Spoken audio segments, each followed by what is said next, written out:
मैं doctor Rajlakshmi Pitaliya, associate professor, department of EAFM, Seth RL Sariya government PG college Kaladera से बोल रही हूँ और आप सभी का इसमें स्वागत है।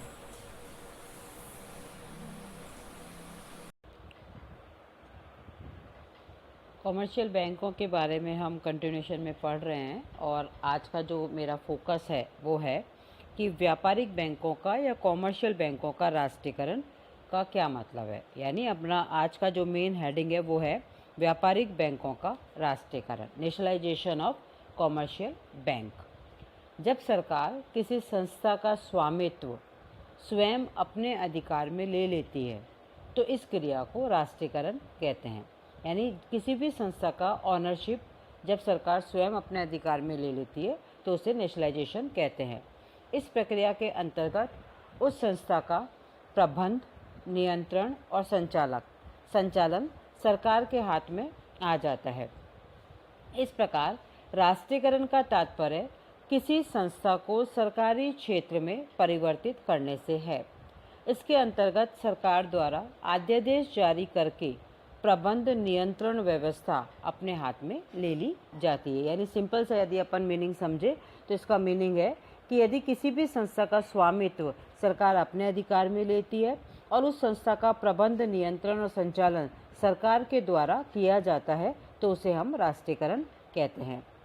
देश में सन 1955 में भारतीय स्टेट बैंक, 1958 में स्टेट बैंक के 7 सहायक बैंक, 1969 में 14 बड़े वाणिज्य बैंक और 1980 में 6 बड़े व्यापारिक बैंकों का सरकार ने अपने अधिकार में लिया, अर्थात इन बैंकों का राष्ट्रीयकरण किया।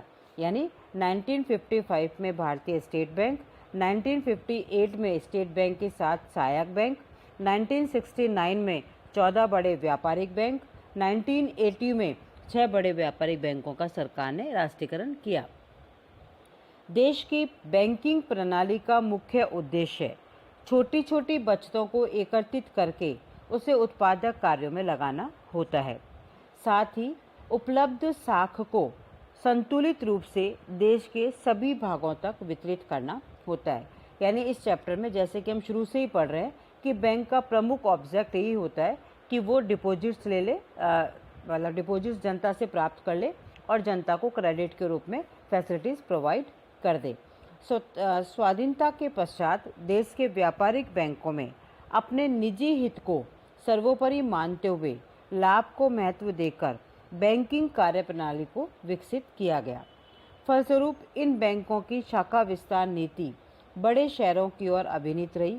मुख्य रूप से ये बैंक उद्योग और व्यापार क्षेत्र को पोषित करते रहे। देश के आर्थिक विकास में भारतीय बैंकों का योगदान बहुत ही सीमित मात्रा में रहा और इसका प्रमुख कारण भारतीय बैंकों पर पूंजीपति वर्ग का नियंत्रण तथा प्रबंध व्यवस्था में कुछ ही अंशधारियों का प्रमुख और असंतुलित शाखा विस्तार नीति रहे। यानी इंडिपेंडेंस के बाद देश के व्यापारिक बैंकों में अपने निजी हित को बहुत महत्व देने लगे, लाभ को महत्व देने लगे और बैंकिंग प्रणाली विकसित की गई।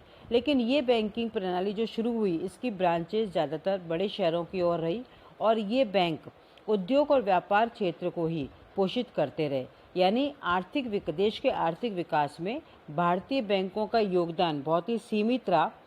इसका जो मेन रीज़न था वो ये रीज़न था कि भारतीय बैंकों पर पूंजीपति वर्ग का नियंत्रण था और प्रबंध व्यवस्था में कुछ ही अंशधारियों का प्रमुख योगदान था। इस प्रकार व्यापारिक बैंकों की तत्कालीन कार्य पद्धति की सभी वर्गों द्वारा आलोचना की जाने लगी और गहराई से सोचा जाने लगा कि व्यापारिक बैंकों की देश की मूलभूत आर्थिक समस्याओं के निराकरण में क्या भूमिका होनी चाहिए। तब सरकार ने ये महसूस किया कि बैंकों को देश की मूल धारा की ओर प्रवृत्त करते हुए उनके औद्योगिक और व्यावसायिक परंपरागत संबंधों को समाप्त किया जाना आवश्यक है। अर्थात बैंक में ऐसे प्रबंधक नियुक्त किए जाने चाहिए जो देश की आर्थिक प्राथमिकताओं को महत्व दें और बैंकिंग व्यवस्था का संचालन करें। यानी धीरे धीरे इसके बारे में बहुत अच्छे से सोचे जाने लगा कि व्यापारिक बैंकों की देश की मूलभूत आर्थिक समस्याओं के निराकरण में क्या भूमिका होनी चाहिए। तब सरकार ने महसूस किया कि इनके औद्योगिक और व्यावसायिक परंपरागत संबंधों को समाप्त किया जाना चाहिए, बैंक में प्रबंधक नियुक्त किए जाने चाहिए और आर्थिक प्राथमिकताओं को महत्व देकर बैंकिंग व्यवसाय का संचालन किया जाना चाहिए। इस हेतु सन 1967 में बैंकों पर सामाजिक नियंत्रण लागू किया गया। इसके अंतर्गत बैंकों की प्रबंध व्यवस्था और साख नीति का इस तरह से नियमन और नियंत्रण करना है कि बैंकों के पास उपलब्ध साधनों का राष्ट्र हित में अधिकतम उपयोग संभव हो सके। इसके अंतर्गत ये निश्चित किया गया कि बैंक सक्रिय सरकारी निर्देशानुसार जमाओं का संग्रहण करे तथा सरकार द्वारा निर्धारित प्राथमिकता प्राप्त क्षेत्रों को साख उपलब्ध कराए।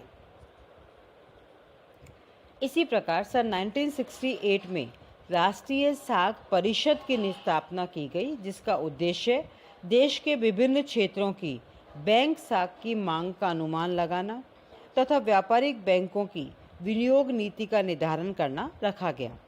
इस हेतु बैंकिंग नियमन अधिनियम 1949 तथा भारतीय रिजर्व बैंक अधिनियम 1934 में संशोधन करने हेतु बैंकिंग विधान संशोधन बिल 1967 प्रस्तुत किया गया।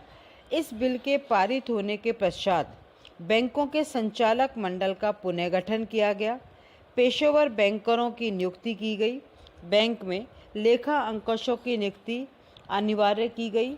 बैंकों की साख निर्माण नीति के अंतर्गत या निर्धारण में बैंकों की साख निर्माण नीति के निर्धारण में भारतीय रिजर्व बैंकों को व्यापक अधिकार दिए गए तथा सरकार को यह वैधानिक अधिकार भी प्राप्त हुआ कि वे किसी भी बैंक का राष्ट्रीय हित में राष्ट्रीयकरण कर सकती है।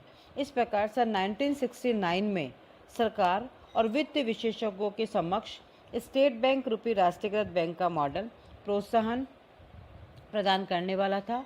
अतः सरकार ने 19 जुलाई 1969 को देश के 14 बड़े व्यापारिक बैंकों का राष्ट्रीयकरण किया। क्या मेन कारण थे बैंकों के राष्ट्रीयकरण के? किन कारणों की वजह से बैंकों का राष्ट्रीयकरण किया गया? देश के 14 बड़े व्यापारिक बैंकों के राष्ट्रीयकरण के कारणों को निम्नलिखित बिंदुओं में व्यक्त किया जा सकता है। पहला, बैंकों की प्रभावकारी साख नीति का विकास करना। दूसरा, ग्रामीण और सुदूर आंचलिक क्षेत्र में साख का विस्तार करना। तीसरा, पूंजीपति वर्ग से बैंकों को पृथक करके अलग करके आम जनता के पास लाना। चौथा, व्यापारिक बैंकों की कार्यप्रणाली में एकरूपता लाना। पांचवा, बैंकिंग क्षेत्र में एकाधिकारी प्रवृत्तियों पर रोक लगाना। छठा, पंचवर्षीय योजनाओं के माध्यम से विकास के लक्ष्यों की प्राप्ति में बैंकों की भागीदारी सुनिश्चित करना। सातवां, निजी क्षेत्र के दोषों को दूर करके बैंकिंग संस्थाओं को समाज उपयोगी बनाने हेतु। आठवां, देश के आर्थिक विकास में व्यापारिक बैंकों की सक्रिय सहभागिता निर्धारित करने हेतु। और नवा, बैंकों में पेशेवर प्रबंधकों के माध्यम से प्रबंधकीय कुशलता में वृद्धि करने हेतु। 10वां, देश के संतुलित बैंकिंग विकास के लक्ष्य को पूरा करने हेतु। इस प्रकार हम ये कह सकते हैं कि धीरे धीरे बैंकों का जो राष्ट्रीयकरण किया गया, यानी शुरू में जो बैंक थे वो निजी क्षेत्र में थे, निजी क्षेत्र से बैंकों का राष्ट्रीयकरण का उद्देश्य लिया गया और इसके कुछ फ़ायदे भी हुए और क्या क्या मेन कारण थे ये हम सारे डिस्कस कर चुके हैं। ये आज का हमारा इतना ही। इसके बाद हम आगे नेक्स्ट कंटिन्यू करेंगे।